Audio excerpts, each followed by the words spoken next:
நேத்துக்கு SEO meeting முடிஞ்சதுக்கு பிறகாக உலக நாடுகள் எப்படி ரியாக்ட் பண்ணிருக்காங்க அப்படின்னு பாருங்க. குறிப்பாக தி வெஸ்ட் அண்ட் அமெரிக்கா. இந்த அமெரிக்கா லிட்டரலி அழுது புரண்டுகிட்டு இருக்காங்க. இந்தியா எங்களை அப்படி பண்ணிருச்சு, இந்தியா என்ன இப்படி பண்ணிருச்சு என்று. இதுலயும் பாருங்க, இந்தியா எங்களோட தான் இருக்கணும் என்று பீட்டர் நவாரோ என்பவர் சொல்லியிருக்காரு. இவர் யாரு? இதே பீட்டர் நவாரோ தான் இது கொஞ்ச நாள் முன்னாடி பிராமணர்கள் தான் ரஷ்யா கிட்ட இருந்து இந்தியா குறைந்தபட்சமான விலையில கச்சா எண்ணெய் வாங்குவதன் மூலமாக பயனடைவது என்று பேசினார்ல, இந்த டிவைட் அண்ட் ரூல். அப்படி பேசிட்டு இந்தியாவில் பிளவை ஏற்படுத்த வேண்டும் என்ற ஒரு முயற்சி செஞ்சுட்டு இதே அமெரிக்கா என்ன சொல்லுது, இன்னைக்கு வந்து இல்லை இந்தியா எங்களோட தான் நட்புறவோட இருக்கணும். ஜனநாயக நாடான இந்தியா சர்வாதிகாரிகள் புதின் ஜின்பிங் உடன் கைகோர்ப்பது வெட்கக்கேடானதான். அடுத்து இந்தியாவின் தேவை ரஷ்யா அல்ல, அமெரிக்கா தான், எங்களுடன் தான் இந்தியா இருக்க வேண்டும். சீனாவில் நடைபெற்ற எஸ்சிஓ மாநாட்டில் பிரதமர் மோடி பங்கேற்றது குறித்து ட்ரம்ப் ஆலோசகர் பீட்டர் நவாரோ கடும் விமர்சனம். இந்தியாவின் தேவை ரஷ்யா கிடையாது, அமெரிக்கா தான். ஆனா இதே அமெரிக்கா தொடர்ச்சியாக இங்கு பாகிஸ்தானுக்கு சப்போர்ட் பண்ணியிருக்காங்க. ஒவ்வொரு முறையும் இந்தியா பாகிஸ்தான் போரின் போது பாகிஸ்தானுக்கு ஆதரவாக செயல்பட்டு அவர்களுக்கு ஆயுதங்களை சப்ளை பண்ணி இந்தியாவை கண்டிச்சு நிறைய இடங்கள்ல செயல்பட்டிருக்காங்க. இந்தியாவில் பல லட்சம் US டாலர்ஸ் அனுப்பிச்சு US எய்ட் மூலமாக இங்கு பெரும் குழப்பத்தை விளைவித்தது அமெரிக்கா. அதே மாதிரி CIA மூலமாக இங்க ஆட்சி மாற்றம் நிகழ்த்தப்பட வேண்டும் என்பதற்காக உள்ளடி வேலையை செய்தது அமெரிக்கா. இங்க விவசாயிகள் போராட்டம் என்ற பெயர்ல காலிஸ்தானி எலமெண்ட்ஸ் போராடிட்டு இருக்கும்போது அவங்களை கூப்பிட்டு US எம்பசில டீ பார்ட்டி கொடுக்குறாங்க. இவ்வளவுத்தையும் பண்ணிட்டு இந்தியாவுக்கு எதிராகவே செயல்பட்டு இந்தியா மேல 50% பொருளாதார அந்த டாரிஃபை போட்டுட்டு இந்தியா எங்களோட தான் இருக்கணும், ரஷ்யாவோட இருக்கக்கூடாதான். செய்வதையெல்லாம் செய்துவிட்டு இந்தியா ரஷ்யாவோட நட்புறவை பாராட்டக்கூடாது, வெட்கக்கேடானது. She ஜின்பிங்கோடையும் புதினோடையும் guy குலுக்குவதே வெட்கக்கேடானதான். ஓகே, அலாஸ்காவில் ஒரு சில வாரங்களுக்கு முன்னாடி புதினோட ட்ரம்ப் கை கோர்த்தாரு, கை குலுக்குனாரு. அப்ப அது வெட்கக்கேடானது கிடையாதா? உங்களுடைய அந்த எஜமான் ட்ரம்ப் கிட்ட போய் கேட்க மாட்டீங்களா? இங்க ட்ரம்ப்புக்கு தானே ட்ரேட் அட்வைசர், அதெல்லாம் போய் கேட்க மாட்டாங்க. இவர்களுடைய வாய் வந்து இந்தியானா ஒரு மாதிரி பேசும், இந்த வெஸ்ட்னா வேற மாதிரி பேசும். நேற்றுக்கு நான் சொன்ன மாதிரி தான் ஒட்டுமொத்த மேற்குலக நாடுகளுடைய வயிற்றில் நெருப்பை பற்ற வைத்திருக்கிறார் பிரதமர் மோடி அவர்கள். இந்த ஒரு மூவ் அவங்க எதிர்பார்த்திருக்கவே மாட்டாங்க. இந்தியா, ரஷ்யா மற்றும் சீனா ஒன்றாக சேருவார்கள். அதுவும் சைனா இந்தியாவை பார்த்து we are partners என்ற வார்த்தையை ஷி ஜின்பிங்கே பயன்படுத்துவாரு என்றெல்லாம் நினைச்சு கூட பார்க்கல. ஷாங்காய் கோஆபரேஷன் இவ்வளவு பெரிய ஒரு வெற்றியை அடையும் என்று எதிர்பார்க்கவில்லை. இப்படி ஒட்டுமொத்தமாக ஈஸ்ட் வெஸ்டுக்கு எதிராக அணி திரண்டு விட்டால் அவங்களுடைய மோனோபோலி அந்த அஸ்திவாரத்திலே கை வைக்கும் விதமாக ஆகிவிடும் என்பதனால ஒவ்வொருத்தரும் ஒவ்வொரு விதமான ஸ்டேட்மெண்ட்ஸ் கொடுத்துட்டு இருக்காங்க. ட்ரம்ப் ஒரு மிக முக்கியமான ஸ்டேட்மெண்ட் விட்டுருக்காரு. அந்த ட்ரம்போட ஸ்டேட்மெண்ட் பார்க்கறதுக்கு முன்னாடி மோடி அவர்களுக்கு எவ்வளவு முக்கியத்துவம் அளிக்கப்படுகிறது என்று பாருங்க. உலகத்தில் one of the most powerful nations Russia. அதனுடைய அதிபர் புதின் அவர்கள் இந்தியா ரஷ்யா இடையிலான பைலாட்டரல் மீட்டிங்க்கு போறதுக்கு முன்னாடி கார்ல 10 நிமிஷம் வெயிட் பண்ணியிருக்காரு. வெயிட் பண்ணி பிரதமர் மோடி அவர்கள் வர்ற வரைக்கும் வெயிட் பண்ணி அவரை ஏத்திக்கிட்டு 45 நிமிஷம் வரைக்கும் கார்லயே பயணிச்சிருக்காரு. அதுவும் இந்த 45 மினிட்ஸ் ஆனது அந்த பைலாட்டரல் மீட்டிங் எங்க நடக்குதோ அந்த டெஸ்டினேஷன் ரீச் ஆயிட்டாங்க, அந்த இடத்துக்கு போயிட்டாங்க. அங்க போனதுக்கு பிறகாக கார்லயே உட்கார்ந்து இவ்வளவு நேரம் பேசியிருக்காங்க பிரதமர் மோடி அவர்களும் புதின் அவர்களும். என்றால் பிரதமர் மோடிக்கு இப்போது உலக அளவில் எவ்வளவு முக்கியத்துவம் கொடுக்கப்படுகிறது, புதின் ரஷ்யா இந்தியாவை எப்படி ஒரு ஸ்ட்ராட்டஜிக் பார்ட்னராக பார்க்கிறாங்க என்பதை இது உணர்த்துகிறது. அதற்கு பிறகாக பைலாட்டரல் மீட்டிங் ஒரு மணி நேரம் கிட்ட நடந்துகிட்டு இருந்தது. அதுல மோடியும் இந்தியாவும் மை ஃப்ரெண்ட் என்று ஒரு வார்த்தையை சொல்லி அழைக்கிறாரு புதின் அவர்கள். நீங்க ஜியோ பாலிடிக்ஸ்ல இது போன்ற பைலாட்டரல் மீட்டிங்ஸ்ல எல்லாம் பாத்தீங்கன்னா அதுல ஒவ்வொரு வார்த்தைக்கும் ஒரு வெயிட்டேஜ் இருக்கு. நம்ம பேசுற மாதிரி இன்னும் கேஷுவல் டாக்ஸ் எல்லாம் இருக்கும் இல்லையா, அது மாதிரி சாதாரண பேசுறதை தாண்டி இந்த மாதிரி பைலாட்டரல் மீட்டிங்ஸ்லாம் இருக்கு பாத்தீங்களா, ஒவ்வொரு வார்த்தையும் அவங்களுக்கு முக்கியம் என்று தெரிந்து முன்கூட்டியே எழுதி வைத்துக்கொண்டு இந்த வார்த்தையை தான் நான் உபயோகப்படுத்த போகிறேன், இது மூலமாக இந்த மெசேஜ் தான் கன்வே ஆகும் என்று தெரிந்து அவர்கள் இந்த காய்நகரத்திலே செய்கிறார்கள். So India and Russia's relations the best. இது வரைக்கும் இருக்கிறதுல வரலாற்றிலேயே எவ்வளோ ஒரு ஸ்ட்ராங்கான ரிலேஷன்ஸ் இருந்ததோ அதை விட ஸ்ட்ராங்காக இந்தியா ரஷ்யா ரிலேஷன்ஸ் இப்போது மோடி புதின் ஆட்சி காலத்தில் இருந்து கொண்டிருக்கிறது. சோவியத் யூனியன் காலகட்டத்திலேருந்தே இந்தியாவுக்கு ரஷ்யா உதவி செஞ்சிருக்கு. ஆனா இப்போது நம்மளுடைய உறவு என்பது புதிய ஒரு உச்சத்தை தொட்டிருக்கிறது. ஃபர்ஸ்ட் அமெரிக்கா சைட்ல இருந்து வந்த ரியாக்ஷன் என்னன்னு பார்த்தோம். எங்களோட தான் நட்புறவை பாராட்ட வேண்டும் இந்தியா, ரஷ்யாவோடையோ சைனாவோடய சேரக்கூடாது, நாங்கள் யாரோட சேர வேண்டும் சேரக்கூடாது என்பதை, அது பொதுவாக ஒரு வார்த்தை சொல்லுவாங்கல்ல, நான் என்ன ஆயுதம் எடுக்க வேண்டும் என்பதை எதிரிதான் தீர்மானிக்கிறான், அது மாதிரி நாங்கள் யாரோட சேர வேண்டும் என்பதை இப்போது அமெரிக்கா தீர்மானித்திருக்கிறது. எப்படி நீங்க இந்தியா மேல தொடர்ச்சியாக இந்தியாவை டார்கெட் பண்ணி பாகிஸ்தானுக்கு பட்டுக்கம்பளம் விரித்து பாகிஸ்தானுடைய ராணுவ தளபதி ஆசிம் முனிரை கூப்பிட்டு விருந்து வச்சு அவன் அங்கேருந்து உட்காந்து இந்தியாவை அழித்து விடுவோம், இந்திய அணைகளை உடைச்சிடுவோம், நியூக்ளியர் பாம்பு போட்டு உலகத்தையே அழிச்சிடுவோம் பேசிக்கிட்டு இருக்கான். இது நீங்க பாத்துட்டு சும்மா இருக்கீங்க. இந்தியா பாகிஸ்தான் போற நிறுத்தினது நான் தான் அப்படின்னு பேசிட்டு இருப்பார் டொனால்டு ட்ரம்ப் எங்க போனாலும் ஆதாரமே இல்லாமல். அதே நம்மளுடைய வெளியுறவுத்துறை மோடி அவர்களுக்கும் ட்ரம்ப் அவர்களுக்கும் போன் கால் நடக்கவே இல்லை என்று தெளிவுபடுத்தது பிறகாகவும் அதே சொல்லிட்டு இருப்பீங்க.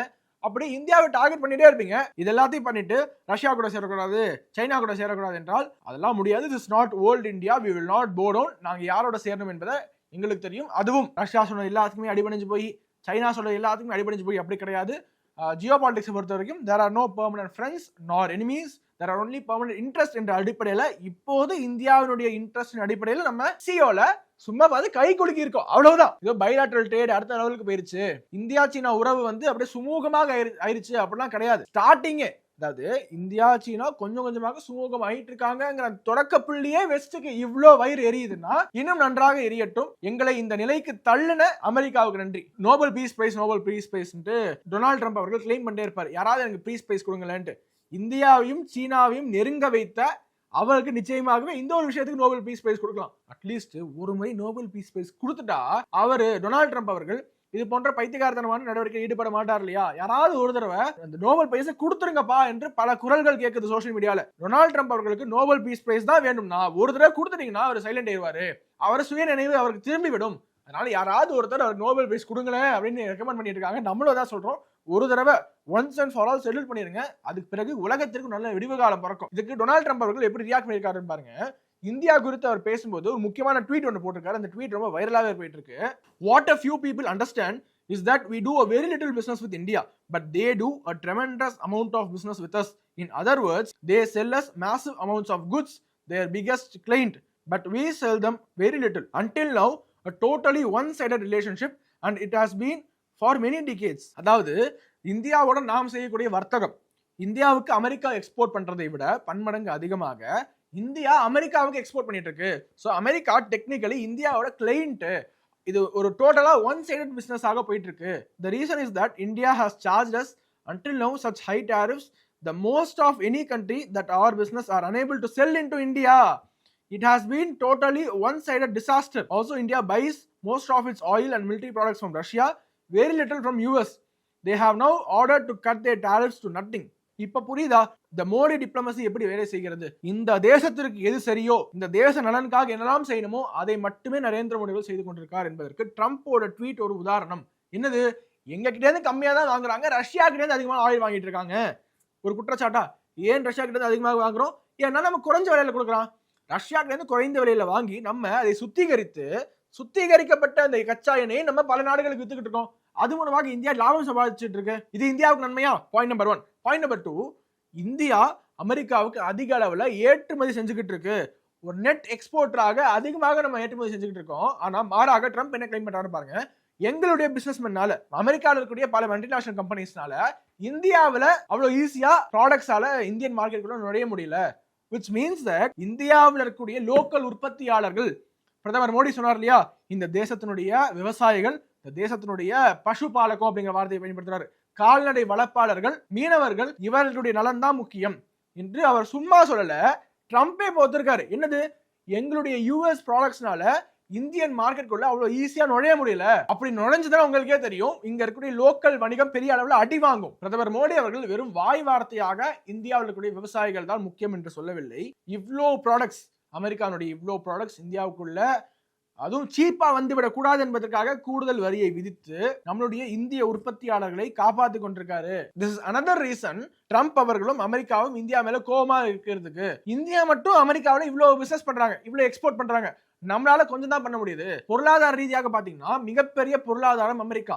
ஆனா மாறாக இந்தியா அதிகமாக எக்ஸ்போர்ட் பண்ணிட்டு இருக்கு. எவ்வளவு தெரியுமா? அது கொஞ்சம் டீடைலாக பிரேக் டவுன் பண்ணி பார்ப்போம். American exports to India, America இந்தியாவுக்கு ஏற்றுமதி செய்யக்கூடிய குட்ஸ் பாத்தீங்கன்னா 23-24 அந்த இயர் இருக்கு இல்லையா, அது $50.24 பில்லியன் ஆக இருந்திருக்கு. இதுல அதே 2023ல mineral fuels, oils and distillation products இது மட்டுமே $13.6 பில்லியன் எக்ஸ்போர்ட் பண்ணிருக்காங்க இந்தியாவுக்கு அமெரிக்கா. அடுத்ததாக aircraft, spacecraft and aerospace equipments, ரொம்ப டெக்னிக்கலான ப்ராடக்ட்ஸ் அமெரிக்கா நிறைய விற்பாங்கல்ல, இது எல்லாமே சேர்த்தே வெறும் $8.5 பில்லியன் மட்டும் தான். Machinery, nuclear reactors and boilers இது எல்லாமே சேர்த்து $5.32 பில்லியன் அவங்க வித்திருக்காங்க. ரொம்ப ப்ரெஷியஸான ஸ்டோன்ஸ், மெட்டல்ஸ், பேர்ல்ஸ் இதெல்லாம் சேர்த்து $2.41 பில்லியன் டாலர்ஸ் எக்ஸ்போர்ட் ஆகிருக்கு. கெமிக்கல்ஸ் அண்ட் ஃபர்டிலைசர்ஸ் ஒரு $1.4 billion, renewable energy technology $1.1 billion export பண்ணிருக்காங்க. அடுத்து electronic appliances, medical equipments and devices, plastic items, இதெல்லாம் குட்ஸ் மட்டும் தான். சர்வீசஸ் தனியாக இருக்கு. இந்த குட்ஸ் மட்டும் இவ்வளவு இருக்கு. இதுவே இந்தியா பாருங்க, இந்தியா எவ்வளவு அமெரிக்காவுக்கு எக்ஸ்போர்ட் பண்ணிட்டு இருக்குன்னு பாருங்க.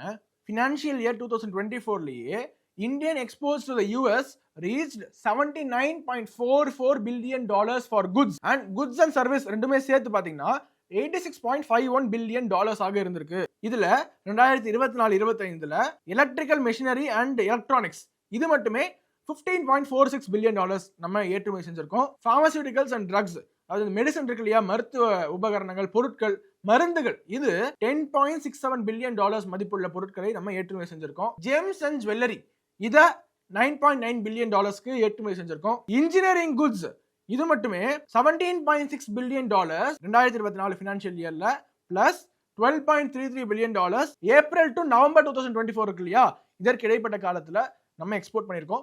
டெக்ஸ்டைல்ஸ் அண்ட் அப்பேரல், இந்த டெக்ஸ்டைலா இருக்கு இல்லையா, துணிமணிகள், இது $4.71 பில்லியன், காட்டன் அண்ட் ஒட்டுமொத்தமாக $750 மில்லியன் ஓவரால் டெக்ஸ்டைல்ஸ் நம்ம எக்ஸ்போர்ட் பண்ணிருக்கோம். Petroleum products, refined petroleum products இருக்கு இல்லையா, இதை நம்ம அமெரிக்காவுக்கே வித்துருக்கோம். அது எவ்வளோ $5.83 பில்லியன் நம்ம அமெரிக்காவுக்கே வித்துருக்கோம். அதுதான் இவனுக்கு கடுப்பு.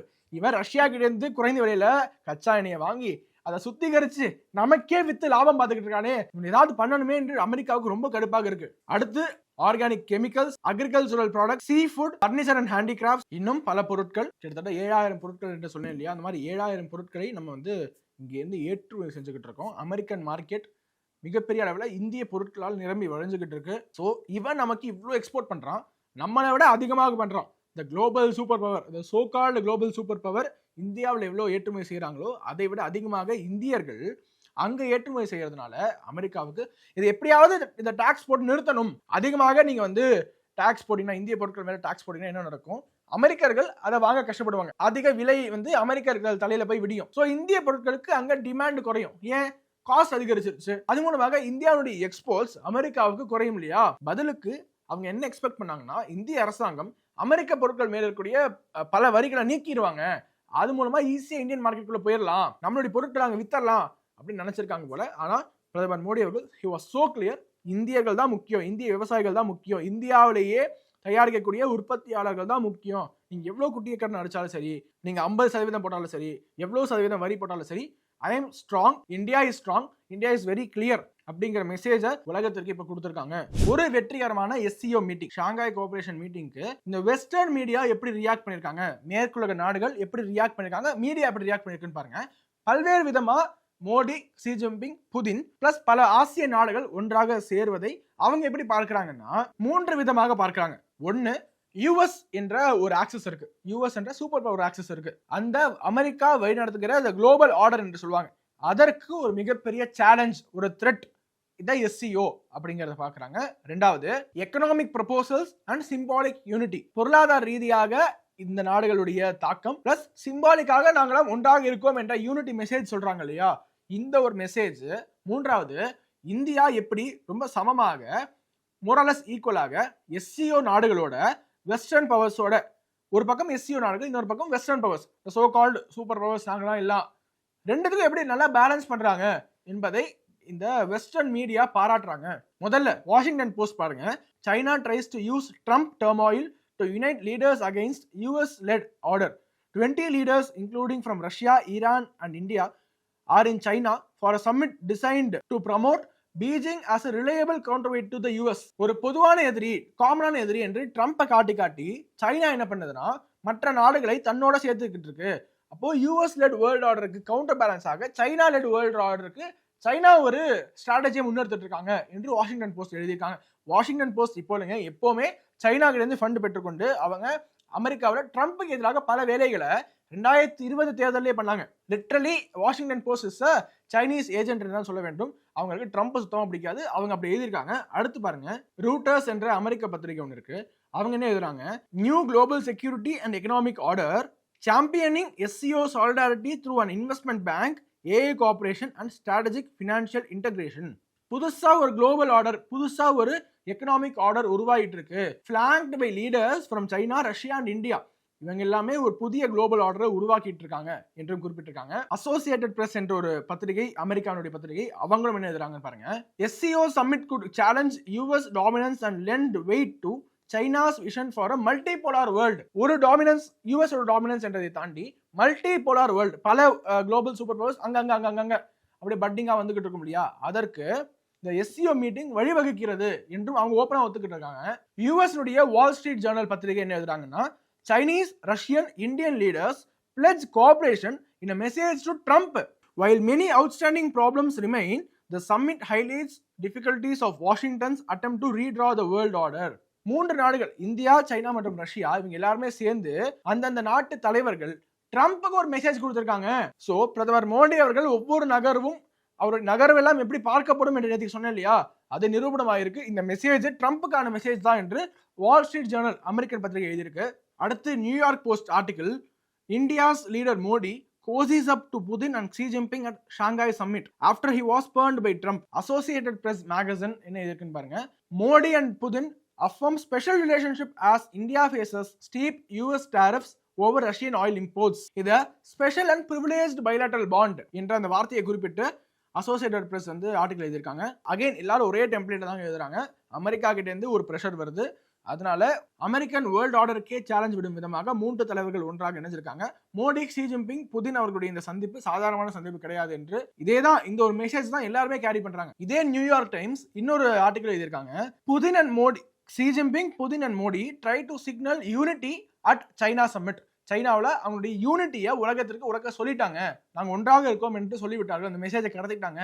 இவங்க எல்லாத்துக்கும் பாஸ் யாரு? பிபிசி, ஆன்டி இந்தியா மேகசின், அவங்களே என்ன எழுதியிருக்காங்க பாருங்க. China and India pledge to be partners not rivals. So இனியும் எளியும் புனியமாக இருக்க மாட்டாங்க சைனாவும் இந்தியாவும். அவங்க கொஞ்சம் கொஞ்சமாக பார்ட்னர் ஆகிட்டு இருக்காங்க, ஜெல் ஆகிட்டு இருக்காங்க. பிபிசிக்கு அடி வயத்துல நெருப்பு பத்த வச்ச மாதிரி ஆயிடுச்சு. ஜெர்மன் மீடியா, பிரெஞ்சு மீடியா, அவங்க எல்லாருமே ஒரு new anti western world order உருவாயிட்டு இருக்கு, சைனாவோட பல நாடுகள் ஜெல் ஆகிட்டு இருக்காங்க, சுமூகமான உறவை அவங்க டெவலப் பண்ணிட்டு இருக்காங்க என்று எழுதுறாங்க. இதே தான் த கார்டியன் என்ற யூகே பத்திரிகை எழுதுது. த டைம்ஸ் என்ற யூகே பத்திரிகையும் அதே தான் எழுதுது. ஒட்டுமொத்தமாக எல்லா மேற்குலக பத்திரிகையும் ஒரே குரல்ல ஒலிக்கிறாங்க. இந்த ஷாங்காய் கோஆபரேஷன் ஆர்கனைசேஷன் சம்மிட் ஒரு பெரிய சக்சஸ். ஃபர்ஸ்ட் அதை ஒத்துக்கிறாங்க. அதனுடைய அவுட்கம் என்ன அப்படிங்கிறது வேணா ஒரு சின்ன கருத்து வேறுபாடுகள் இருக்கலாமே தவிர, SCO meeting was a success. Xi Jinping அவர்கள், மோடி அவர்கள், புதின் அவர்கள் 3 பேரும் சேர்ந்து ட்ரம்ப்புக்கு ஒரு மெசேஜ் கொடுத்துட்டாங்க. we are united, நீங்க எங்களை புள்ளி பண்ண முடியாது என்கிற மெசேஜை கொடுத்துட்டாங்க என்பதுல அனைத்து பத்திரிகைகள், ட்ரம்ப்புக்கு ஆதரவாக இருக்கக்கூடிய பத்திரிகைகள், ட்ரம்ப்புக்கு எதிராக இருக்கக்கூடிய பத்திரிகைகள் அனைத்துமே அதான் எழுதுறாங்க. No difference in it. அதனால யாராவது வந்து காங்கிரஸ் கட்சி மாதிரி மூளையை கட்டி வீட்லயே வச்சுட்டு வந்து பேசுவாங்களா பிரஸ் கான்ஃபரன்ஸ்ல, அந்த மாதிரி பேசாம உண்மையிலேயே ஒரு ஆர்வத்தோட மோடி அவர்கள் சைனாவுக்கு போய் என்ன சாதிச்சார் என்று கேட்டால் இந்த ஆர்டிகல்ஸ் எல்லாம் எடுத்து அவங்க கண் முன்னாடி போடுங்க. அப்போதாவது தெரிந்து கொள்ளட்டும் பிரதமர் மோடியினுடைய டிப்ளமசி, இந்த ஃபாரின் பாலிசி ஒவ்வொன்றும் இந்த தேசத்துக்காக எவ்வளவு பார்த்து செய்து கொண்டிருக்காரு. உலக அளவுல இந்தியாவுடைய டாமினன்ஸ் எப்படி உயர்ந்துகிட்டு இருக்கு, இந்த உலக நாடுகள் இந்தியாவை பார்க்கும் விதம் எப்படி மாறிக்கிட்டு இருக்கு என்பதை அவர்களுக்கு உணர்த்துவோம். கண்டிப்பாகவே இன்னும் வரக்கூடிய நாட்கள்ல, நாளைக்கெல்லாம் பாத்தீங்கன்னா அமெரிக்கா இன்னும் உருண்டு பிறண்டு அழுவாங்க. அதையெல்லாம் நம்மளுடைய சேனல்ல கண்டிப்பா அப்டேட்டாவே கொடுப்போம். அதனால சப்ஸ்கிரைப் அண்ட் ஸ்டே டியூன்ட். வணக்கம், வந்தே மாதரம்.